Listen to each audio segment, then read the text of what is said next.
Lake Titicaca is a real record breaker. It's the highest navigable lake in the world. It's also the second largest lake in South America. It sits at 12,500 feet above sea level. That's 2/3 as high as Mount Kilimanjaro. But there's a mystery beneath the waves of this body of water that separates Peru from Bolivia, an ancient city that scientists discovered in the year 2000. That's when a team of international archaeologists came to the shores of Lake Titicaca to investigate talks of a site hidden underwater. Since the 1950s, there were rumors among the local population of its existence. It took them 200 dives to reveal the full scale of the lost city. Luckily, the waters near the Bolivian shore weren't too deep, around half the height of the Leaning Tower of Pisa. They found 24 structures in total. They were spread across an area the size of 2 football pitches. There were agricultural terraces, complete with a stone wall. They even discovered a section of a paved road. But the most important find was a temple. More than 20,000 artifacts have been retrieved from it. Cooking utensils and ornaments were made from stone, gold, and ceramics. A real archaeological treasure trove. The local Bolivian authorities are planning together with UNESCO to open an underwater museum. The idea is for the structure to float on water. They want to share the cultural heritage of Lake Titicaca with the whole world. But how old are these precious finds? The experts' estimate is between 1,000 and 1,500 years. Individual artifacts were even 2,000 years old. So who lived in the area around that time? If the Incas were your first thought, sorry, you're wrong. The Incas lived after this period. They established their capital in Peru in the 12th century. The people who inhabited the lost city were the Tiwanaku. This civilization was the largest in the region at the time. Their land was located in parts of present-day Bolivia, Peru, Chile, and Argentina. The name of their capital was Tiwanaku. No surprise there. They constructed it on the shores of Lake Titicaca, making it one of the highest urban centers ever. At its height, the city had 10,000 residents. This was between the years 500 and 1000. For comparison, these were the early Middle Ages in Europe. Scientists don't know much about the culture of this pre-Columbian civilization. They never developed a written language. The more famous Incas didn't write down words as we think of them today either. Instead, they used a system of knots tied in ropes. It was called quipu. They had different colors, but science still hasn't cracked the code. However, the Incas' spoken language, Quechua, survived until the present day. There are some 12 million speakers of it spread across South America. And for the Inca people, Lake Titicaca held special significance. It's an essential part of their creation myth. According to legend, a deity emerged from the lake with some human beings. He ordered the sun and the moon to rise into the sky. With their help, he then created other humans from stone. He brought them to life and commanded them to go and populate the planet. For the Incas, Lake Titicaca was a place of birth. They believed that the spirits of the deceased returned to the lake. An important part of the myth is Isla del Sol. It's Spanish for Island of the Sun. It's a tiny island in the Bolivian east part of Lake Titicaca. On its northern tip, there are mysterious ruins. This is a stone maze that scientists believe Incan priests used in their rituals. The labyrinth of stone is not the most impressive sight on the island. In its south part, there are 206 stone steps that lead to a fountain. Some even believe this is the famous Fountain of Youth. Anyhow, the fountain sits in the shade, so it's definitely a lifesaver after climbing all those stairs. At least visitors don't have to worry about the heat. The average summer temperature is just 57 degrees Fahrenheit. The Incas have influenced the history of Lake Titicaca in another strange way. Some 500 years ago, they started entering the territory of the native tribes. To escape danger, they constructed an artificial island and sailed away to safety. Even when the Incas were long gone, the natives continued the tradition. Today, there are some 120 of these human-made islands floating in the northwestern part of the lake. They are home to around 1,300 people. The natives make them from totoro reed, a durable water-resistant plant that grows in the area. Lake Titicaca's rich cultural history has earned it its Incan nickname, the Cradle of the World. But it's not the only lake in the world that hides an underwater city. Take, for example, Turkey's largest lake, Lake Van. It sits in the far east of the country, and it covers the surface 2.5 times bigger than London. Its turquoise blue waters are popular with tourists. Local archaeologists thought there was something interesting about the lake, but then a discovery stunned the scientific community. Divers found a fortress together with a city under Lake Van's surface. They recorded intact sections of the wall at least 10 feet long. Just by looking at the site, archaeologists estimated it was 3,000 years old. That places it in the Iron Age. The underwater city was the original hub for a long-lost ancient civilization. The ruins of their village can still be seen around the lake's edge. That's why historians believe that the recently discovered city was submerged over time as water levels in the lake rose. It remained hidden until the 21st century because of the lake's depth.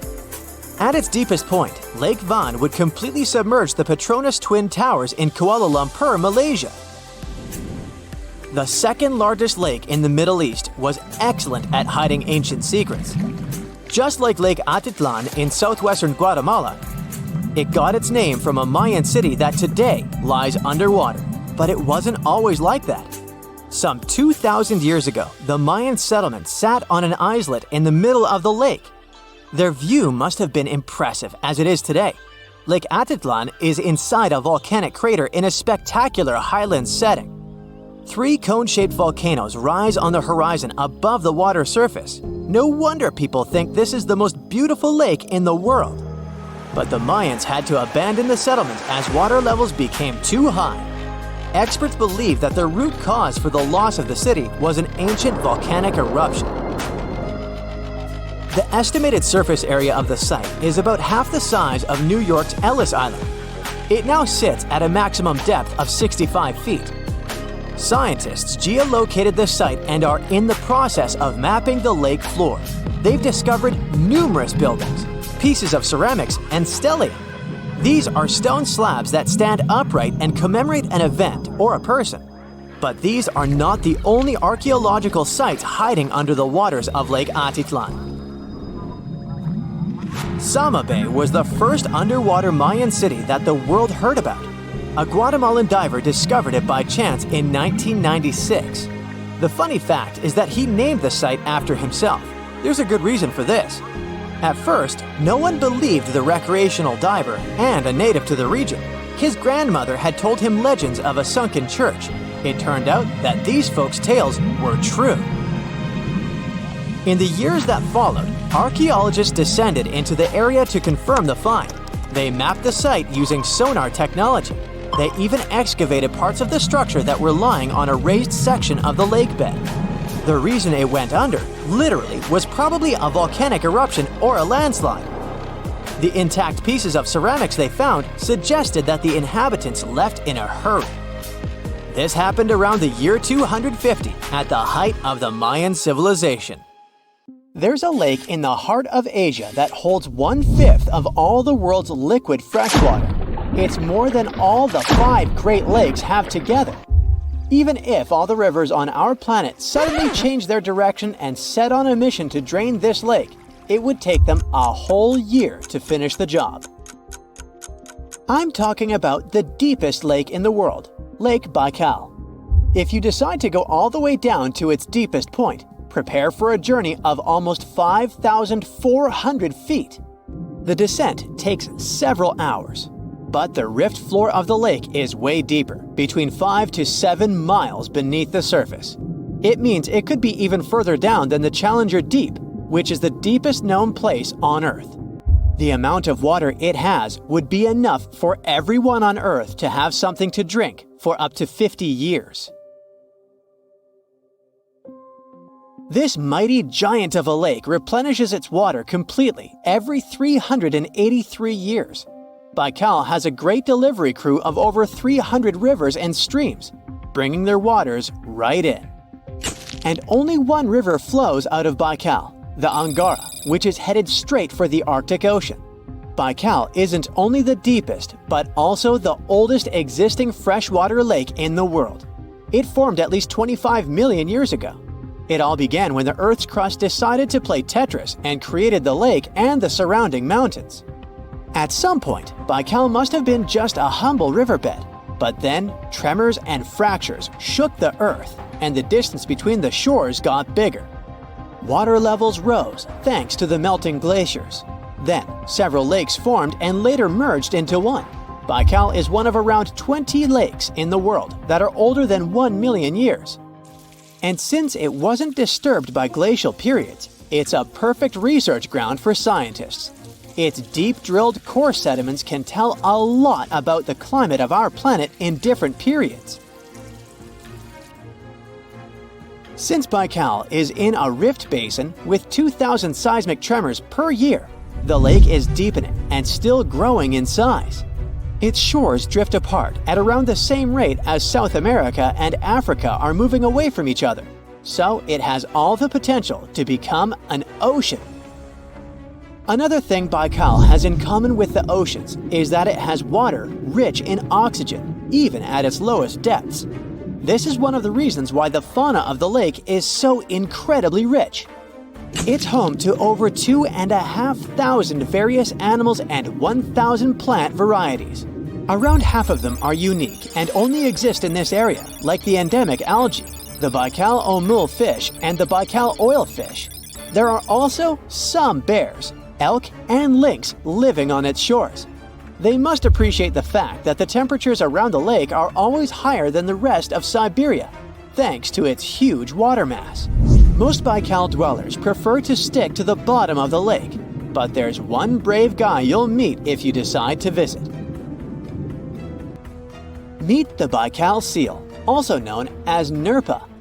It's the only true freshwater seal in the world. Nerpa's eyes are so cute it nearly landed the part of Puss in Boots in Shrek. Nerpa in Boots sounds good to me. These huge eyes are there to help them follow their favorite pelagic fish underwater. There are other seal kinds that can handle freshwater or use it to breathe, but these cuties spend their entire lives in it.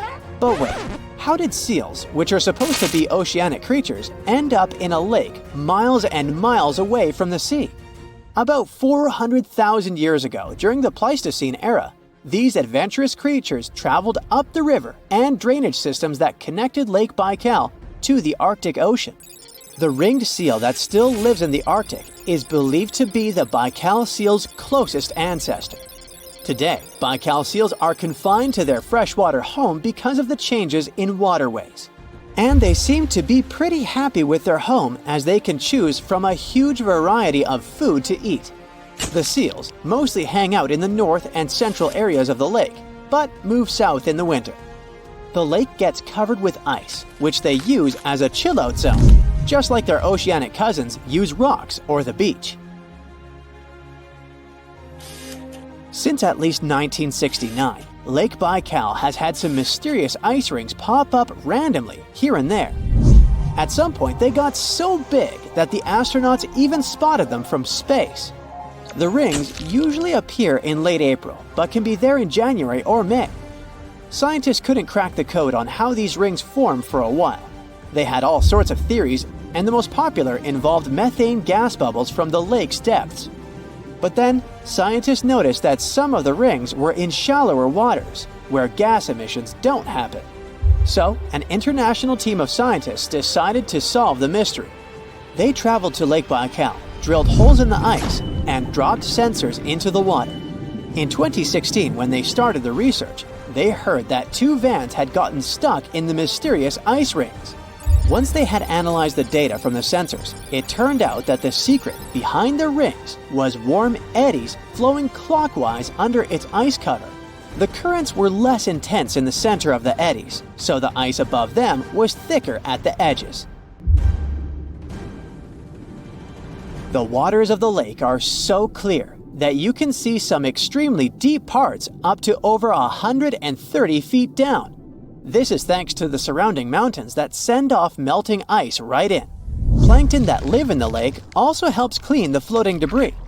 When this crystal clear water freezes, it forms an unusually thick and see-through layer of ice. The wind likes to play sculptor on Baikal and creates one-of-a-kind pieces of art here.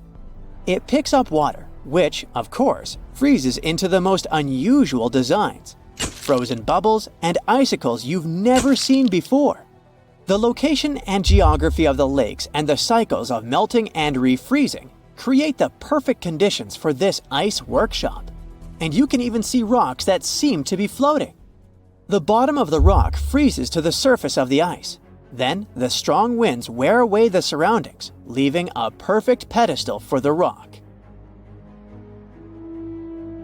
If you think the floating rocks look eerie, how about Baikal's version of the Loch Ness Monster? The local Buryat people have a legend about the water dragon master that lives in the lake. A dragon is believed to be the most powerful creature living on Earth in Asian mythology.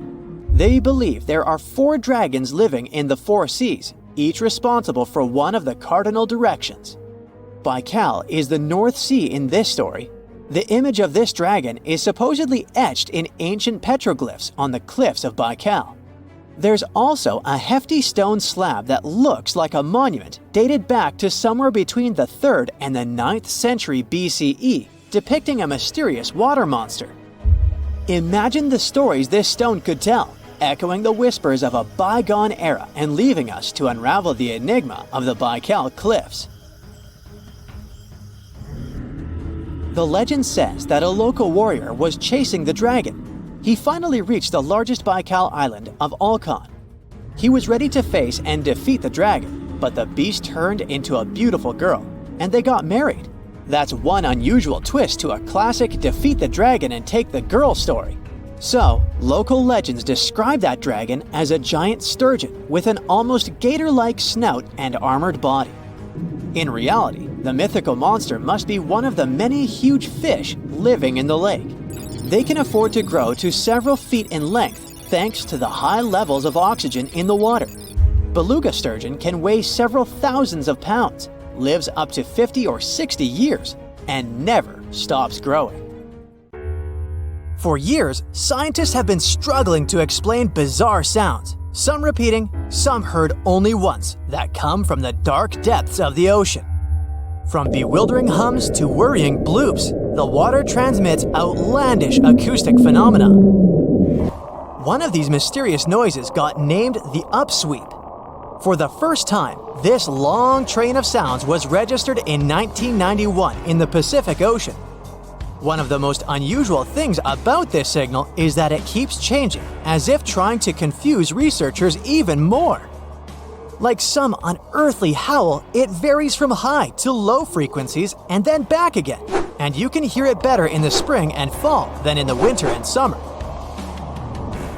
Why the upsweep? It's simple. The sound travels from the bottom of the ocean towards its surface, as if sweeping up.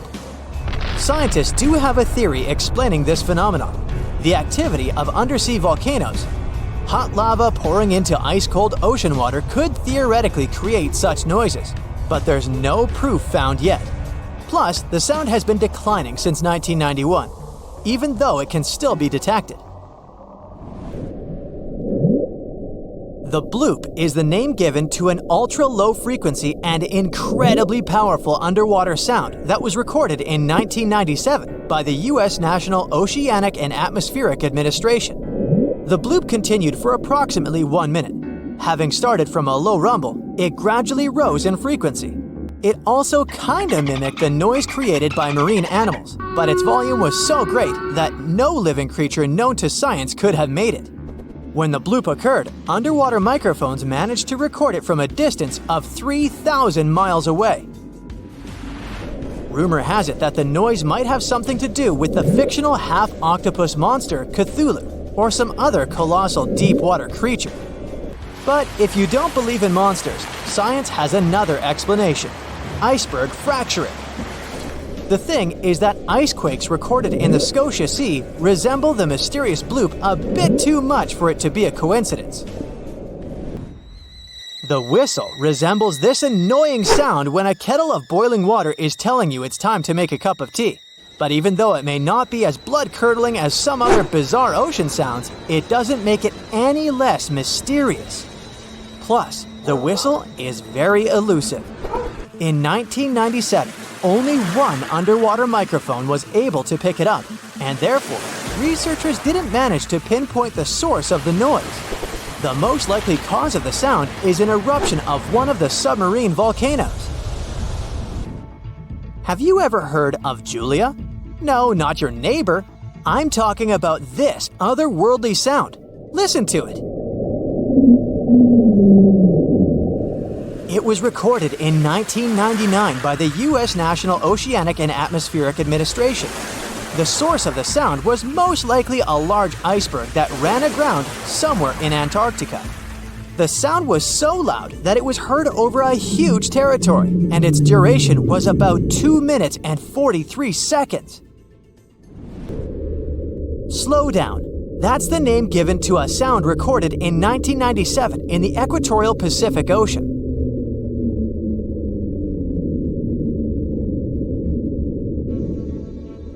The sound was called this way because it slowly decreased in frequency over 7 minutes or so.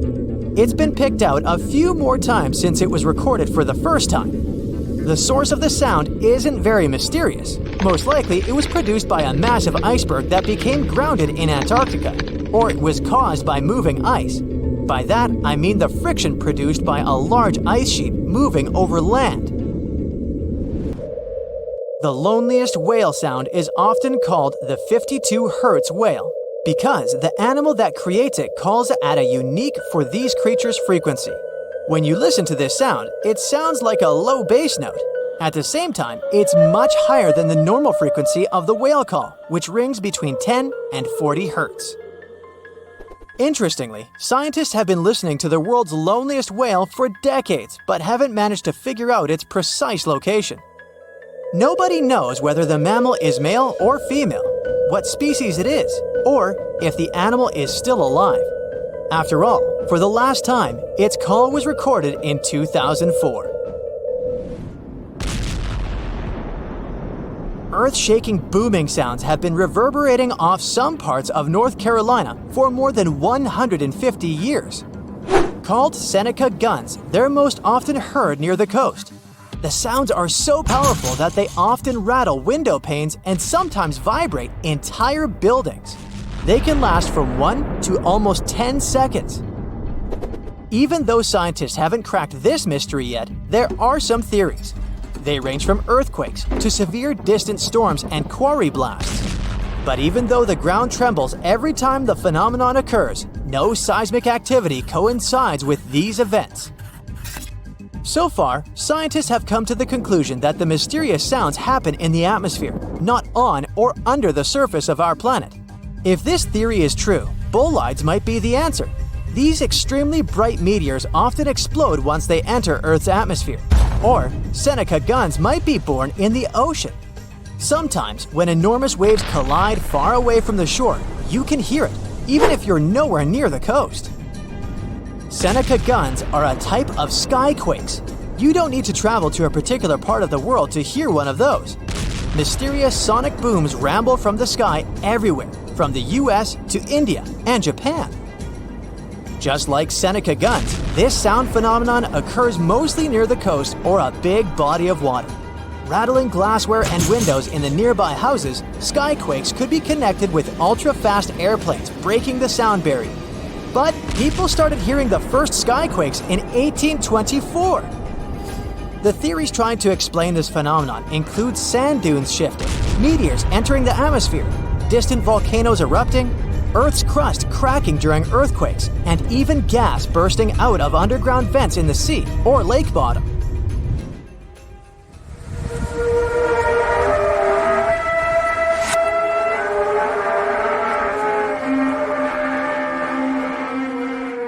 In different countries all over the world, people get paralyzed with fear after hearing otherworldly trumpet sounds that seem to be coming from the sky.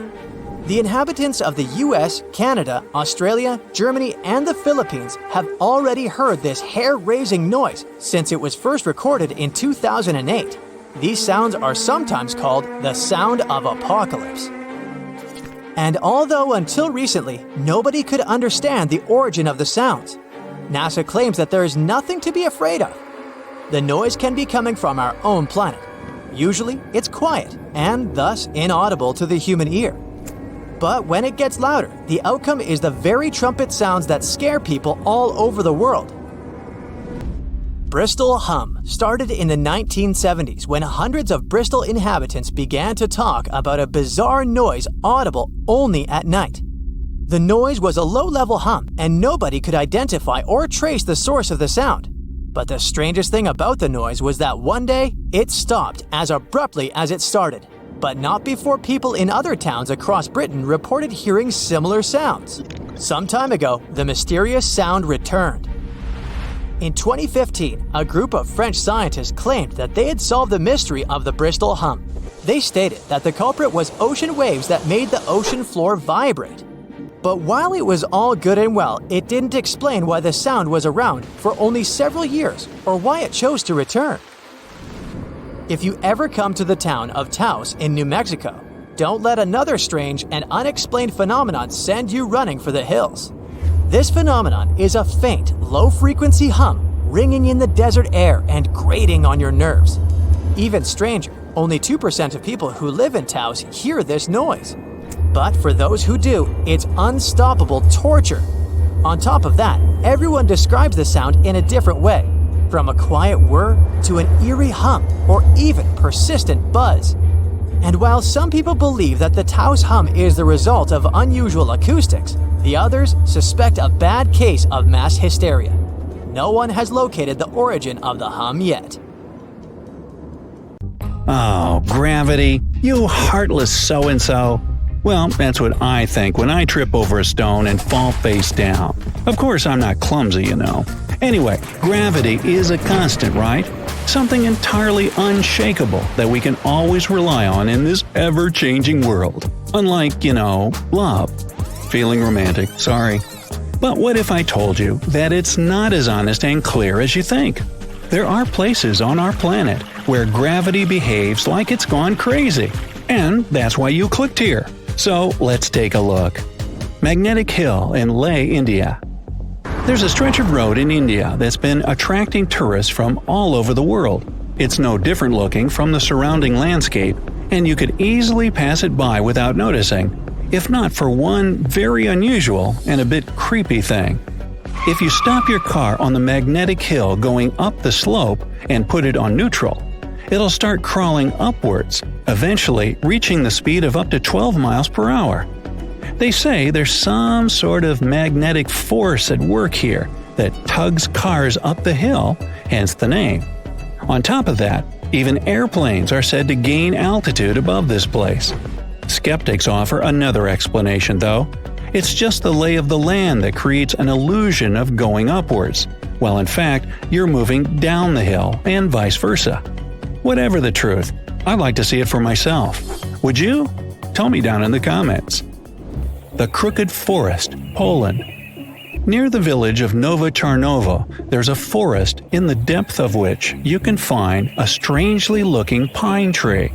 Planted in the 1930s, there are 400 trees that sharply twist to the north almost at the roots, and then grow upwards in a semicircle. Although scientists offer different theories about the tree's weird growth, nobody can say for sure what made them look like that.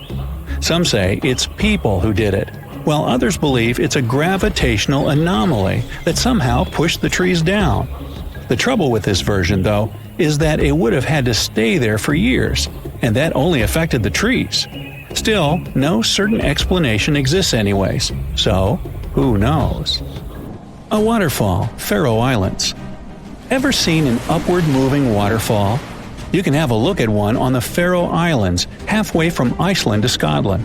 But if you were expecting me to tell you an unbelievable story about a mysterious force pushing the water up the rock, then sorry, no such thing here. The truth, however, is quite jaw-dropping anyway. The winds in this place are so powerful that they lift the water and throw it back up. I guess it was this kind of wind that allowed Mary Poppins to travel on her umbrella. Sounds good. In fact, this waterfall is not unique. There are several more places on Earth where winds create an illusion of defied gravity.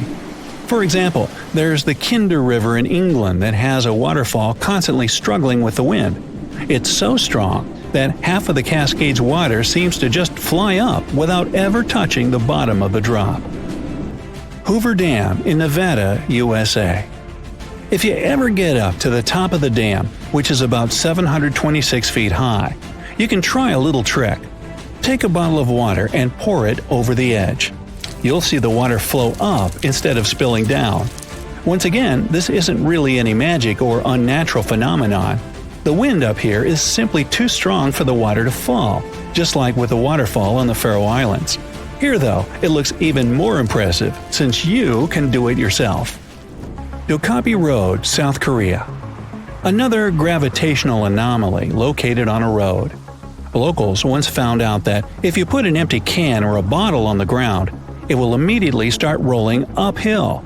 Unlike other such places in the world though, Dokkaebi Road doesn't just create an illusion. When you walk down the slope, you don't feel as if you're going up. Everything's pretty normal. But once you put down an object that can roll, it will do that in the opposite direction than it should. Local authorities were quick to get the idea and put a signpost directing curious tourists to the mysterious road. Golden Rock, Burma. If you happen to be in Burma, these days it's also called Myanmar, make sure to visit this well-known site. A gold leaf-covered boulder sits upon the edge of a cliff, and a small pagoda is built on top of it. The impressive thing about the rock is that it only lightly touches the cliff for support. In fact, it looks like the boulder will fall any minute now, but it has been standing like that for centuries. On top of that, the pagoda built upon it is not really a recent addition, so it's quite an unusual sight to see. The rock seems to be saying, "Gravity? I don't care about that stuff." The legend has it that what keeps the boulder in place is a single strand of Buddha's hair. Well, I don't know about that, but you can check out the rock for yourself and see that it's not attached to the cliff by anything. And yet, it's not budged for 2,500 years. Something must be at work here, huh? Stone of Davasco, Argentina. If there ever was a thing that said, "I defy gravity" out loud, it's the Stone of Davasco. The huge 300-ton boulder stands precariously on the edge of a cliff and rocks a little bit from side to side in the wind. People even checked it by putting glass bottles under one of its edges. They exploded with another movement of the rock. Unfortunately, today you can't see this wonder of nature as it was a century ago.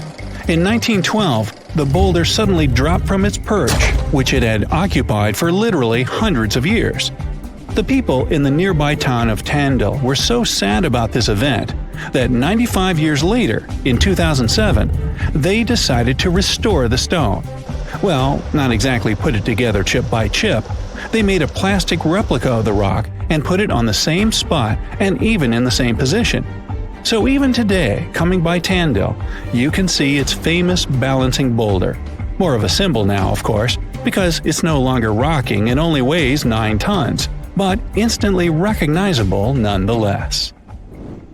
Devil's Tower in Wyoming, USA.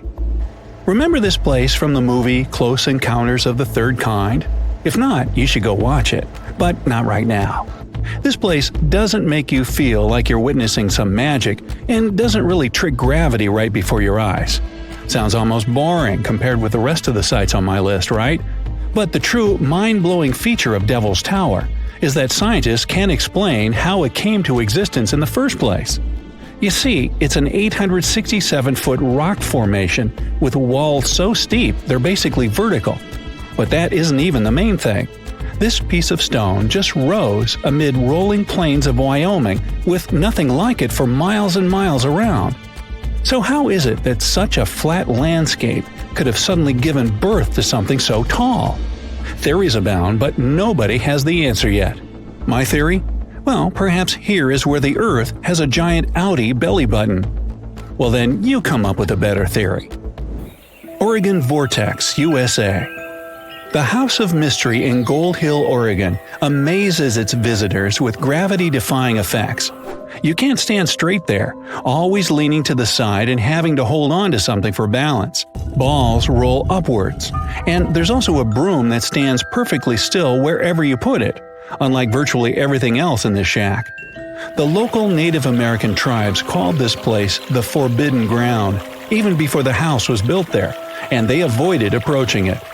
The owners of the shack, though, decided to turn it into an attraction, and they succeeded.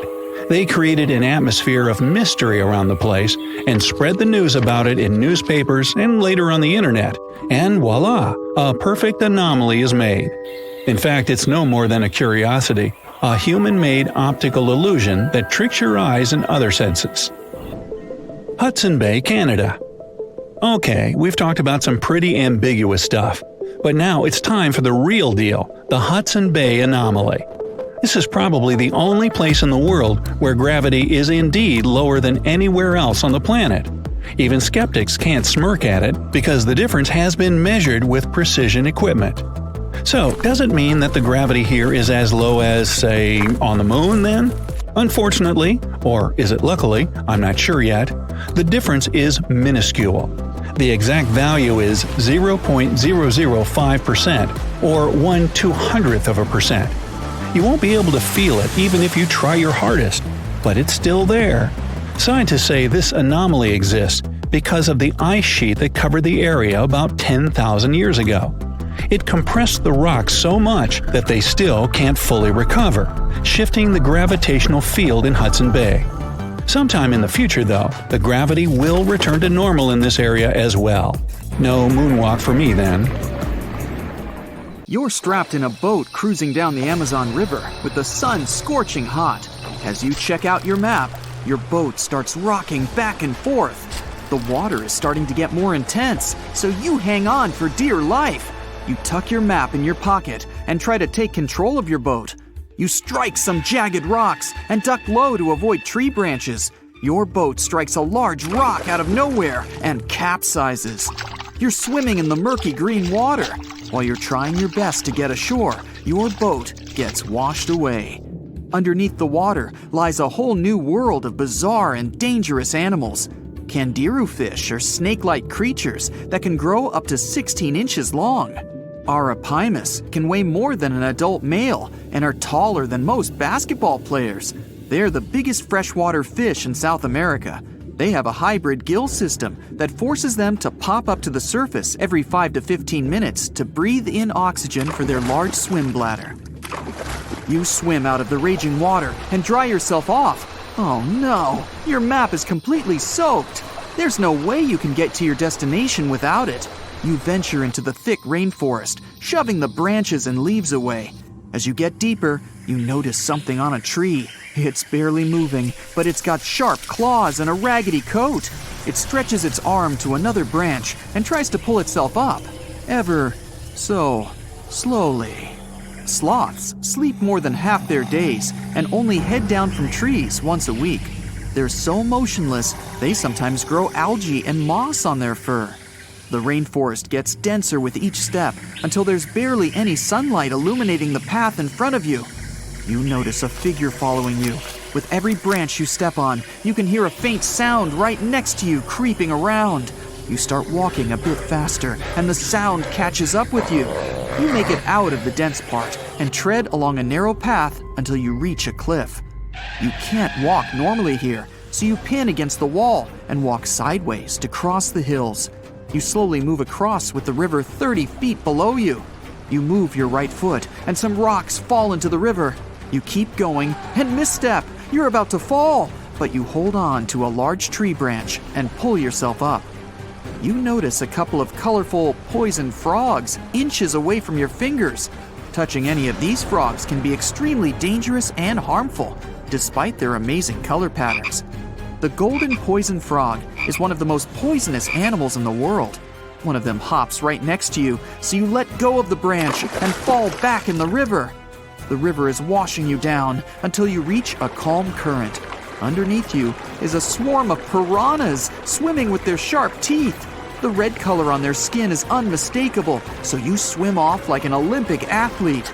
Piranhas will eat anything that gets in their way, no matter the size. You grip onto a log and climb up a small rock to catch your breath. There's a huge electric eel underneath the rock. Despite their name, they're more related to catfish than eels. They use their powerful 600 volts of electricity to defend themselves and catch food. You're stuck, unless you're like the common basilisk that can run on the water like a jet ski. These incredible lizards have special webbing on their toes and can run the distance of a basketball court. You hop on a bunch of rocks until you reach the land. You continue walking along the riverbank until you come across a moving rock. You rub your eyes and see it moving again. It's a dinosaur-looking turtle that resembles a crocodile with armor. The mata mata is a freshwater turtle that disguises itself with its surroundings to catch prey. Their heads stretch longer than their bodies. You shimmy your way past it and continue. You head back into the rainforest and find a spot to rest. Wait, there are giant ants everywhere. They're the biggest ants in the world and can produce one of the most painful stings out there, even comparable to a wasp's sting. You immediately get up and find another place to rest. As you continue walking along, you notice the same feeling of something following you. You can hear some leaves rustling, but it's getting dark and there's no way of telling. You find a nice little spot to build a campfire and catch some Z's. But in the Amazon, everything is a threat. Except for those cute capybaras wandering around. They live in groups next to water sources. They're also the biggest rodents in the world. You don't need to worry about them if you're stuck in the middle of the Amazon rainforest. Suddenly, you feel something slithering up next to you. You look down and see a massive green anaconda just about to constrict you. They are the heaviest snakes in the world and can grow up to 20 feet long and have a huge appetite. You get up and sprint your way out of there. All right, you found a decent cave to crash in. It's daytime again, and you're still alive. You continue walking along the rainforest. You were able to find some breakfast to boost your energy for the rest of the day. You spot something on a tree that looks like a branch, but it's actually a potu, a master of disguise that can spend days motionless on broken tree branches. These bizarre birds use those branches as their permanent home, where they lay their eggs and chill all day. You continue your way through the rainforest and see a Brazilian wandering spider crawling on a tree branch right in front of you. 8 of these species can be found in the Amazon area. They are some of the most aggressive and venomous spiders out there. So, you make a big detour and walk away from it. You feel someone walking next to you again, but you still can't figure out what it is. You see a steep cliff with a waterfall hitting a large lake ahead of you. Looks peaceful, until you see a team of black caimans gathering around the shore. They're the biggest predators in the whole Amazon ecosystem and feed on anything that moves. It's a good thing you're on high ground, otherwise, whoa! You slip and fall down the river, right on the deep end. So far, no caiman spotted you. You swim underwater and try to get to the opposite end of where the reptiles are. As you climb out and dry yourself off, you notice some large black spots on you. You try pulling them off, but they've latched on pretty hard. The Amazon giant leech finds its target by tracking movement and shadow. Once they attach themselves to the skin, it's extremely difficult to extract them. The best way to do so is to slide your finger next to its mouth and pull it off slowly. Ugh. You manage to get them off your body and see that the caimans are swimming towards you. You're pinned to the wall with the lake of hungry reptiles approaching. Suddenly, a pink dolphin jumps out of the water and splashes all over them. They can grow larger than humans and are the celebrities of the Amazon. Scientists think they get their color from the blood capillaries on their skin. The Amazon even has bull sharks swimming around. These carnivorous giant fish are threatening to humans and can swim in both saltwater and freshwater. These sharks prey on anything within their reach, including other sharks. The dolphin distracted the caimans, so you climb up the cliff and try to find the best way to escape. Opened jaws waiting for you to fall into the pit are right below you. You're lucky enough to escape to the top, but as your arms pull you up, the first thing that you see is a jaguar looking straight at you. It's the creature that's been following you this whole time. You get up while it starts circling you, timing its strike. You know that you can't take on a jaguar, nor can you outrun it, so you grab a large tree branch from the ground to defend yourself. It jumps at you, but you duck down in time. The jaguar lands in the water far away from the caiman crocs. It's a good thing these large kitties are excellent swimmers. You pick yourself up and continue. And to your surprise, you find your boat again. You fix it up and sail your way out of the Amazon. Whew! In Utah, in the middle of the desert, there are striped ponds that seem to be something from another world. The color gets even more dramatic, contrasting with the red Moab desert. The ponds have those stripes because of the evaporation. The more water there is, the more vibrant the blue shades appear. The electric blue color is artificial, though.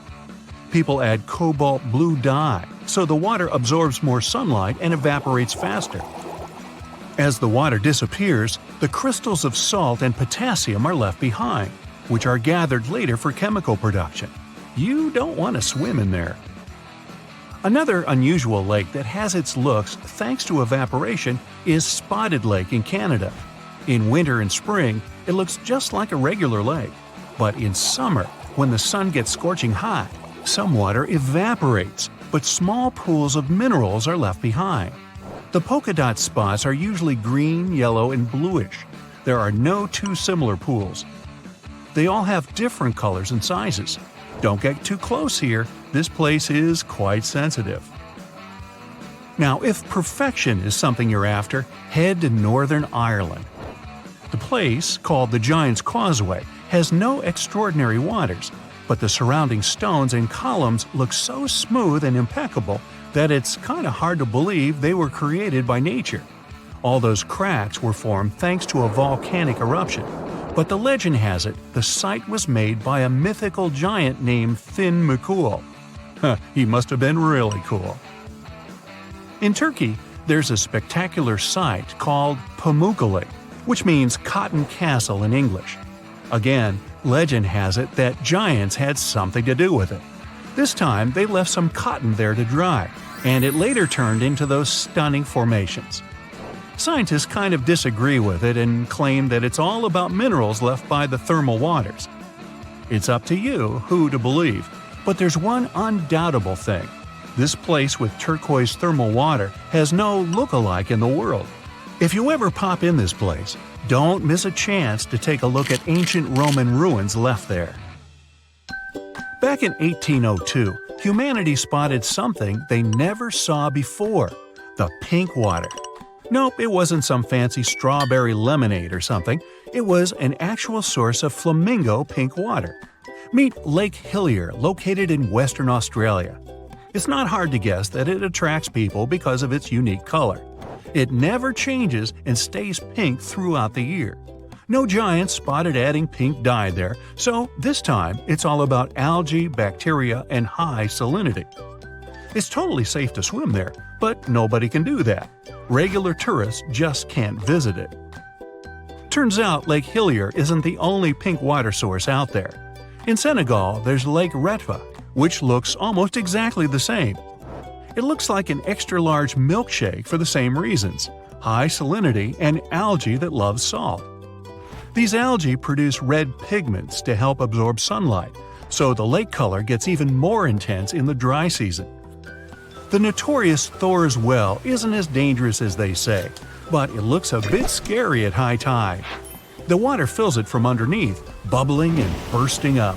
Then this vigorous spray of water goes back into that hole, so it seems endless.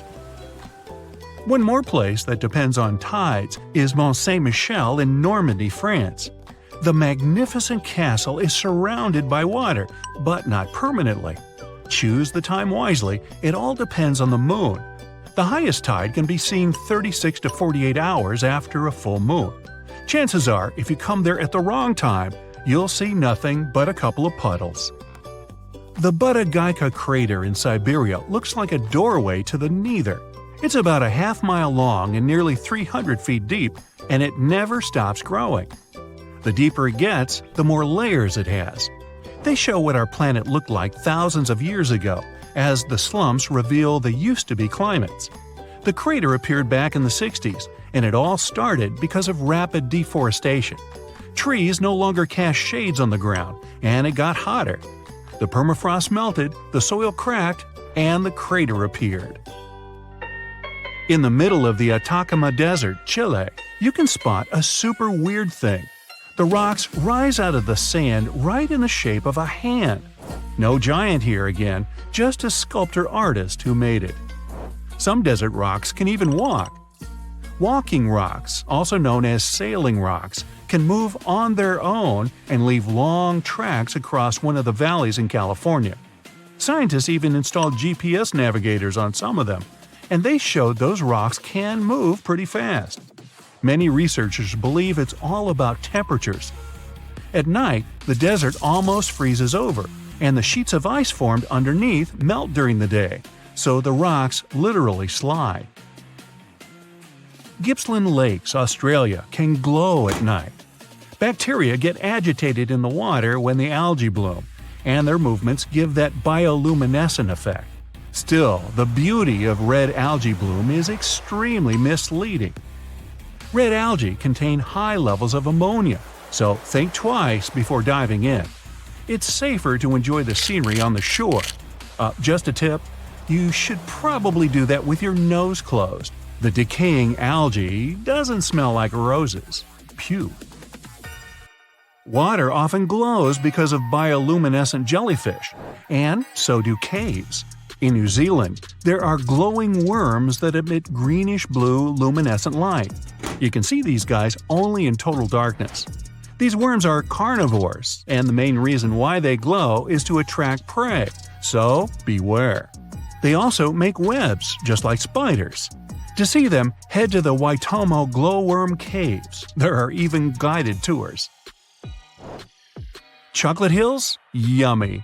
The name is explained by colors. Those hills in the Philippines have a range of brown and green colors.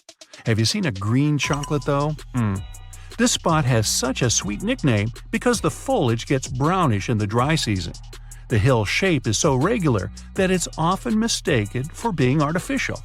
Still, these are just some uplifted coral deposits, appeared because of rainwater. Just imagine a beach of ketchup spilled for miles and miles and a never-ending portion of French fries. Okay, it's just a dream, but a ketchup-red beach exists in real life in China. It's called Punjin, and it's at least 18 miles long. Usually, either giants or algae are responsible for such phenomena. This time, these are algae. They turn red in fall and make this beach one of the most colorful in the world. Good news, it's open to the public, but only a small section.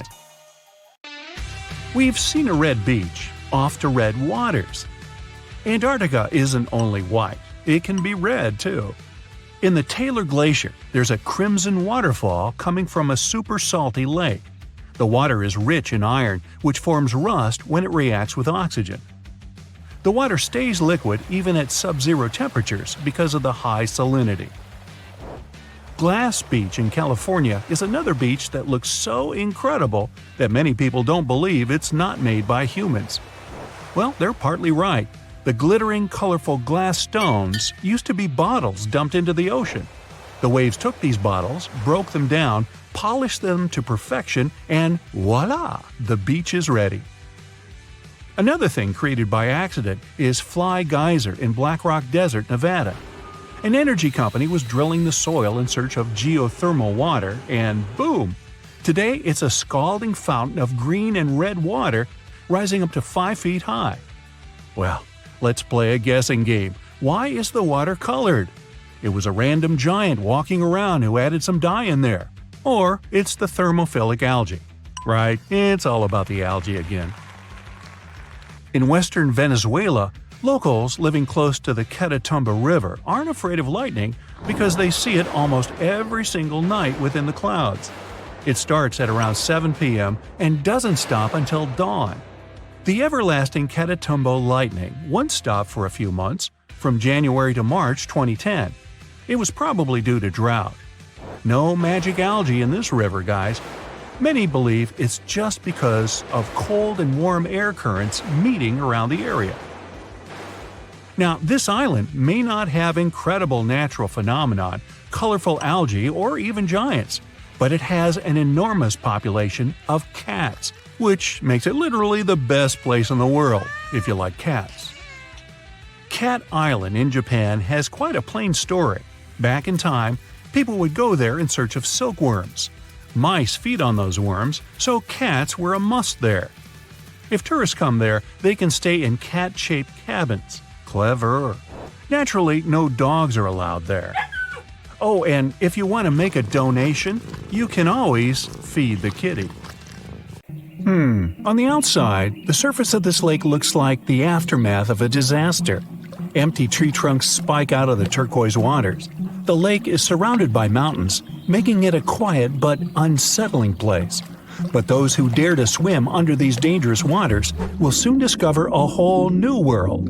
This isn't the beginning of a fairy tale. It's the actual story of Kayindi Lake, located in Sati, Kazakhstan. Back in 1911, an earthquake caused a major landslide in this location. The valley created eventually filled up with rainwater, practically submerging the forest.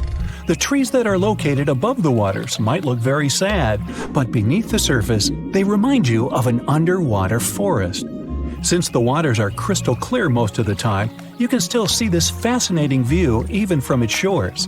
The ice-cold water makes this lake so tricky and, at times, even dangerous. And don't forget about all the algae, plants, and submerged trees that can rapidly become risky obstacles. Hey, I enjoy a steamy hot bath, but this boiling lake I'll tell you about now is really the stuff of scary dreams.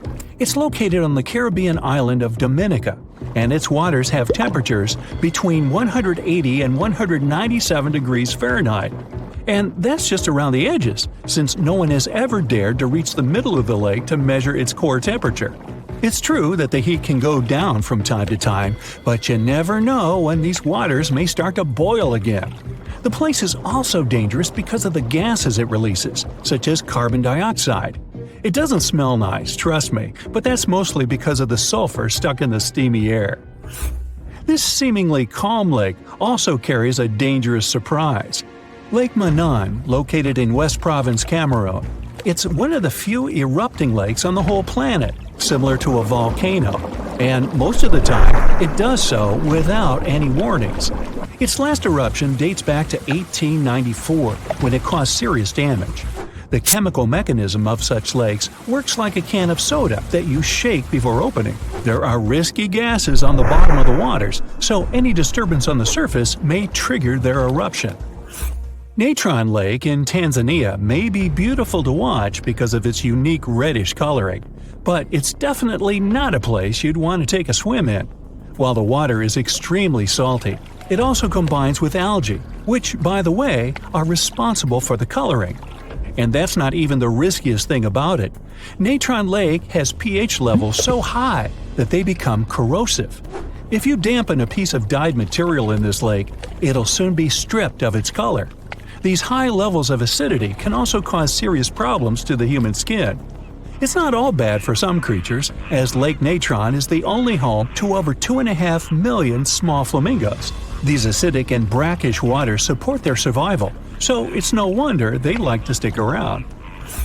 Lake Nicaragua's danger factor has less to do with chemistry and more to do with its inhabitants. It's located on the border of Costa Rica and Nicaragua and is the largest freshwater lake in Central America. When you first look at it, you won't think it can be dangerous, but because of the bull sharks inhabiting it, I wouldn't recommend taking a swim. Sharks tend to be unpredictable and at times intimidating creatures. Plus, they will eat everything if needed. Scientists initially believed this species of shark was only found in this lake, but they soon discovered that people had seen the same sharks in the Caribbean Sea. These astonishing creatures not only cross a distance of over 120 miles to get here, but can also adapt to freshwater, something not all fish can do. Belize's Great Blue Hole may seem alluring to divers. I mean, it has a gorgeous deep blue color and is pretty close to the mainland, about 62 miles.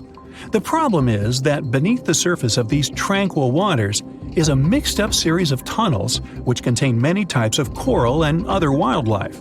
These caves are what makes diving through the Great Blue Hole tricky. More so, specialists discover that deeper into the waters there are fewer and fewer creatures. Why? Because of a hidden layer of hydrogen sulfide that spans over the whole width of the sinkhole. Since there's no oxygen, no creature can ever survive this deep into the hole. Lake Lanier is the largest lake in the state of Georgia.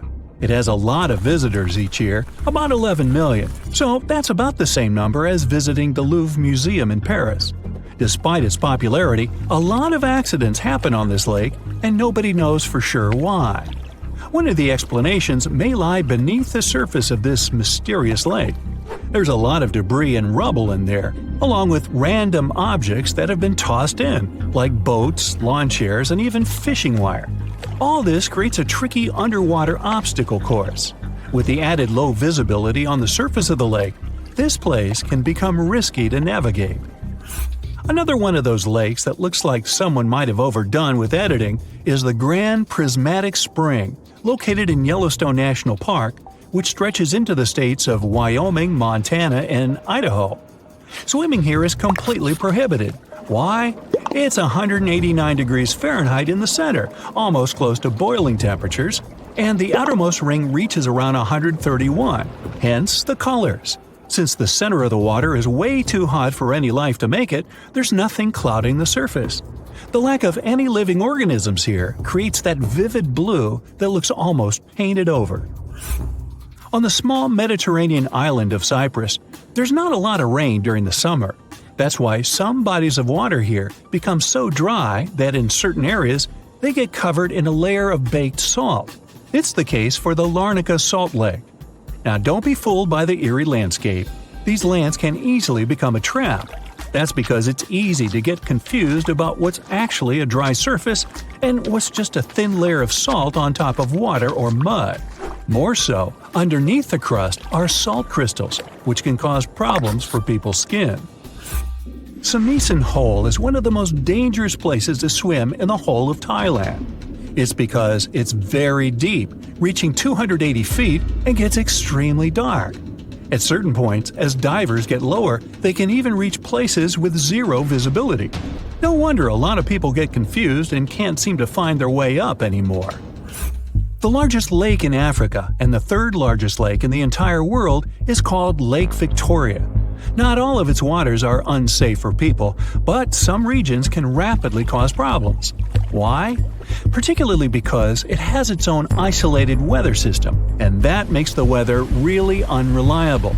It can go from bright and sunny to terrible in a matter of seconds.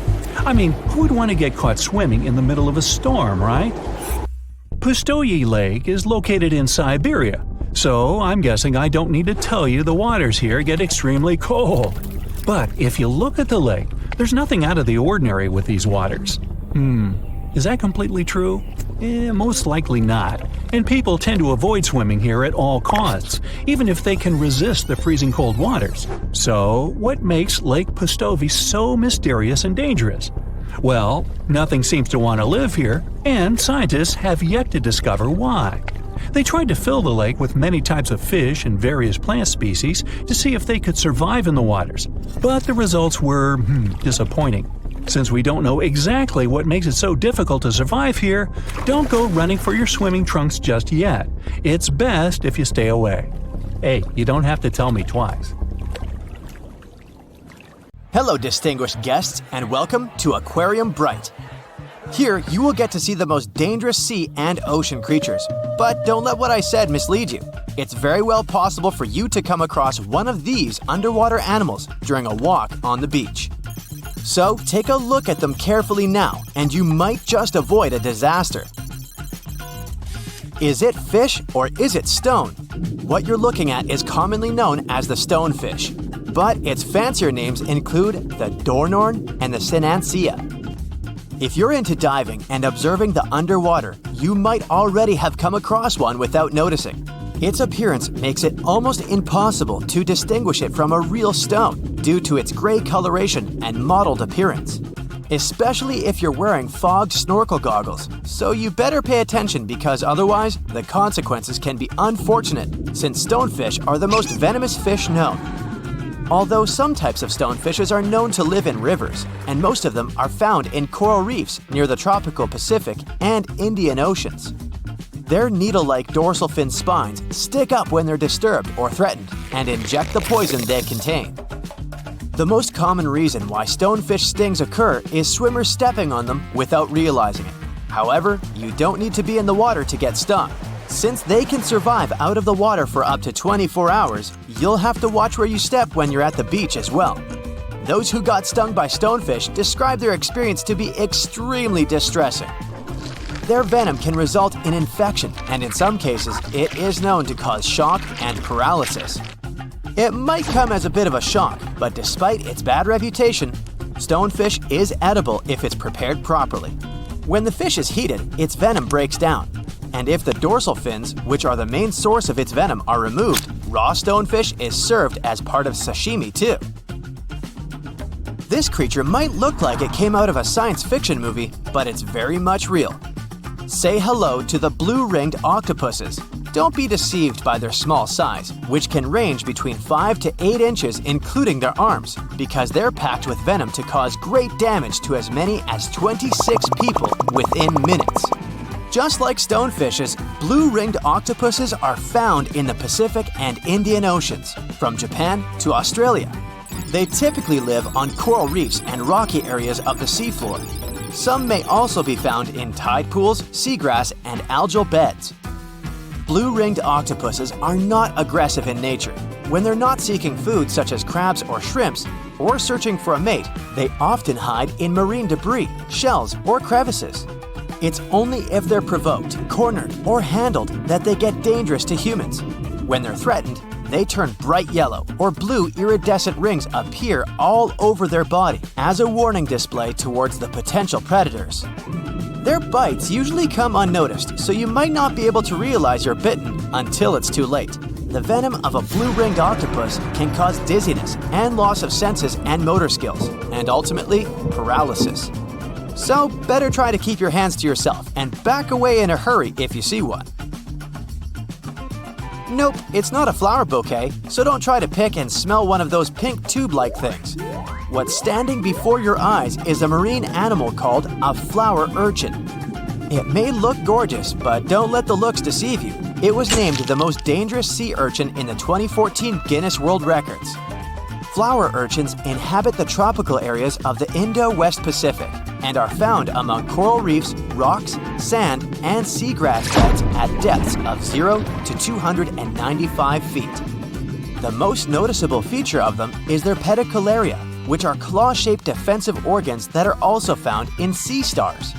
What makes flower urchins differ from any other sea urchin is the fact that their pedicularia is, as the name suggests, flower-like, and usually pinkish-white to yellowish-white in color, with a central purple dot.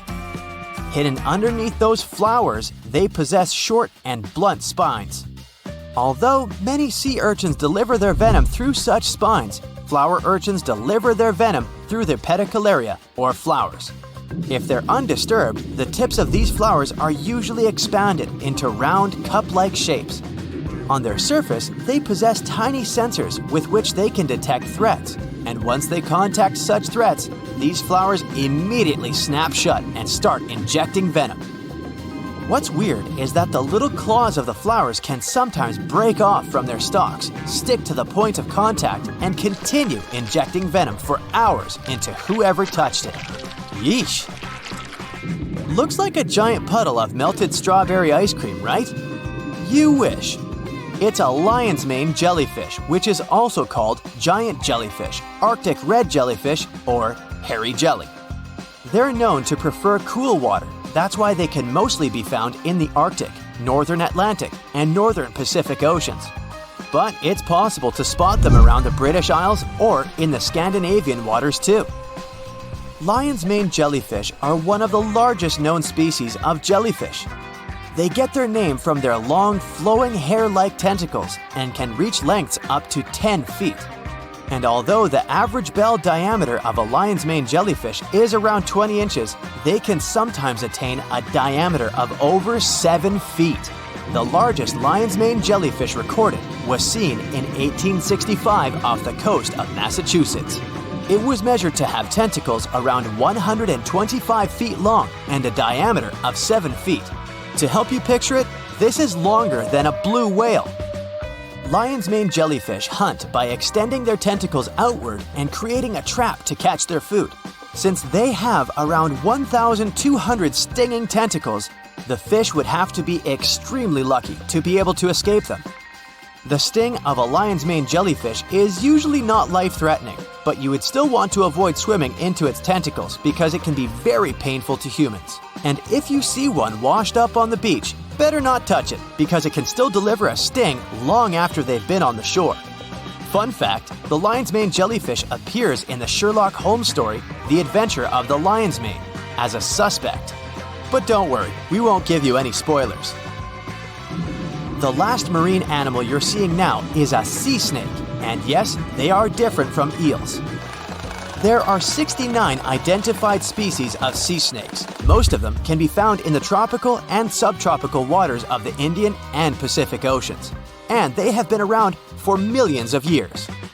To make things easier, scientists have separated all different species of sea snakes into two categories: true sea snakes and sea kraits. Whereas true sea snakes spend almost all their time at sea kraits can spend some time on land as well. If you see a snake on the beach, you can tell whether it's a land or sea snake by looking at its tail. If it's paddle-like, then that's a sea snake you got there, but make sure to keep your distance in both cases. All sea snakes need to surface regularly to breathe since they have no gills. That's why you can come across one while swimming. If that happens, you better swim away as fast as you can because most sea snakes have more venom than the average cobra or rattlesnake. However, since they only attack if provoked, bites are quite rare. One more cool fact about sea snakes: they are the only reptiles to give birth in the oceans. The majority of sea snakes keep the eggs within themselves and give birth to nearly fully formed snakes while swimming. That's except for the yellow-lipped sea krait though. They come onto land to lay eggs of their little ones. Remember the stonefish from the beginning of our tour? They're hunted by sea snakes. Blame the food chain.